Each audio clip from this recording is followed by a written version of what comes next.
Nabi SAW larang semaya dalam keadaan nak sangat, teringin sangat kepada makanan, nak makan, terliur sangat. Tak boleh juga. Pada dia suruh selesaikan hak tu dulu. Bahkan Nabi SAW tak boleh semaya kalau pakai pakaian yang ada apa nama ni, gambar-gambar, kalau kita kata yang boleh mengganggu fikiran dia, fikiran seseorang tu, menghilangkan khusyuk. Begitu juga qadhi, hakim. Nabi SAW larang dia membuat keputusan dalam keadaan marah, dalam keadaan lapar, dalam keadaan sedih, ataupun terlajak suka, apa tak boleh. Dia kena tenang. Jadi lagu itulah juga dengan ibadat, gapo pun lagu tu juga. Maknanya kita kata kalau Nabi SAW lapar, Sayyidina Abu Bakar, Sayyidina Umar pun lapar, takkanlah bini dia masing-masing tu kenyang. Dua lapar jugalah, cuma tidak tubik. Waktu tubik pergi cari ni suami masing-masing, pergi duduk tengok apa yang patut. Sebab apa berlaku begini? Sebab Imam Nawawi kata tadi lah, bukan makna demo ni susah. Setengah-setengah ulama kata ini pada masa susah, dia kata. Tapi Imam Nawawi tak setuju hal tu. Dia kata tak, masa senang dah, tapi tabiat mereka ini dia mengutamakan orang lain. Jadi kadang-kadang orang tidak suka sebab tadi baru ada banyak pitih. Hak ni kalau kita tengok kan, sahabat-sahabat ni, isteri-isteri Nabi khususnya memang murah-murah. Zaman kemudian ketika mewah, kadang-kadang Sayyidina Muawiyah hantar kepada Aisyah, banyaklah, ribu-ribu lah hantar, habislah dia bagi kau. Itu perangai dia. Hak ni hasil daripada bergaul dengan Nabi SAW, dia jadi perangai. Isteri-isteri dia memang gitu.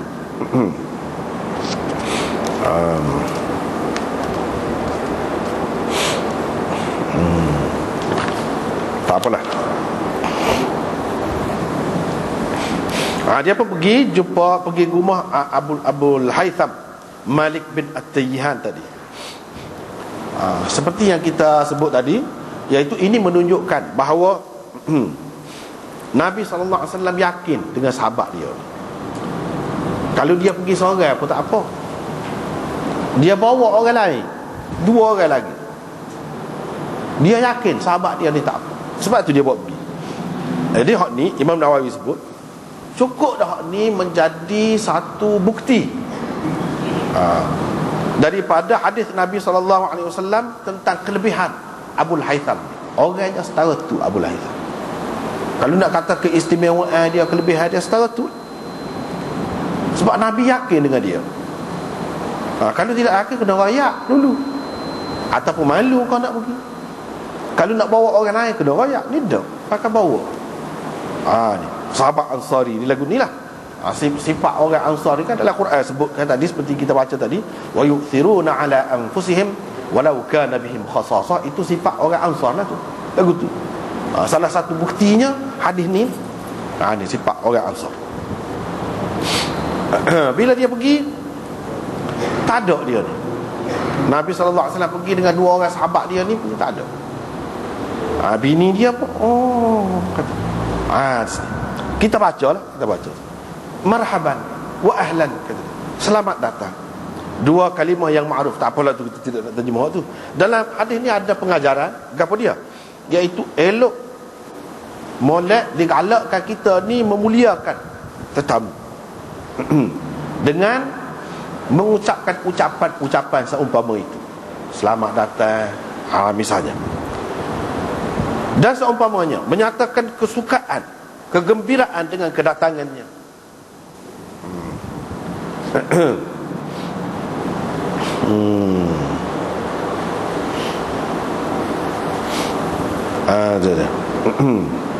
Sebab apa? Sebab Nabi SAW bersabda, man kana yu'minu billahi wal yawmil akhir falyukrim dhaifah. Sesiapa yang beriman kepada Allah dan hari kemudian, hendaklah dia memuliakan tetamunya. Itu sah pengajaran. Jadi sahabat ni pakailah hak Nabi royak tu, dia pakai. Yang kedua, fihi jawazu sama'i kalamil ajnabiyyah wa muraja'atiha al-kalam lil hajah. Hadis ini juga memberi pengajaran kepada kita tentang keharusan mendengar percakapan perempuan yang orang lain suka sangka, ajnabiyah ni bukan anak beranak kita lah, bukan mahram kita, boleh. Lepas tu dia boleh kecek dengan kita. Bila perlu, kerana keperluan boleh kecek lagi. Dan hadis ini juga pengajarannya menunjukkan harus perempuan itu membenarkan orang lelaki lain masuk ke dalam rumahnya, rumah suaminya, kepada orang dia benar ni, kepada orang yang dia tahu betul-betul yakin bahawa suami dia tidak tak suka lah. Suami dia suka, bahkan suami dia akan sedih kalau tahu bini dia tu lama tu tak panggil naik atas rumah tu, tanah tu panah misalnya, dia akan sedih. Mana bini dia tu yakin gitu. Dengan syarat tidak ada khalwah, tidak ada persembunyian secara sulit dengan perempuan itu.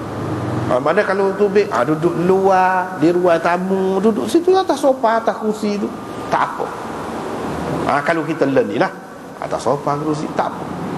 Tidak kata orang perempuan ni hubungannya dia dengan lelaki ni keras sangat, ketat sangat. Dalam Islam tidak. Setengah, sebab yang kita baca sangat tu, setengah-setengah orang tu dia kata suara orang perempuan tu pun aurat. Jadi kalau perempuan tu memperdengarkan suara dia kepada lelaki, dosa selalu. Tidak secara mutlak, tidak mutlak gitu. Tengok juga keadaan. Tidak mutlak. Mungkinlah kepada hak gila sangat ke dia tu, kalau dia kecek, bolehlah jadi haram. Tapi kalau orang itu biasa, keadaannya biasa, ataupun perempuan itu bekerja, lelaki itu pun, ataupun lelaki sebaliknya bekerja, sama lah. Kalau perlu bercakap, tak apa kecek, jawab. Tapi setengah-setengah orang kita ni buat ke dia tu fahaman tak betul tu, dalam telefon pun tak sikit je. Kalau dia telefon, orang lelaki akak pakai dok senyap. Apa? Bukan putus tali, tidak putus.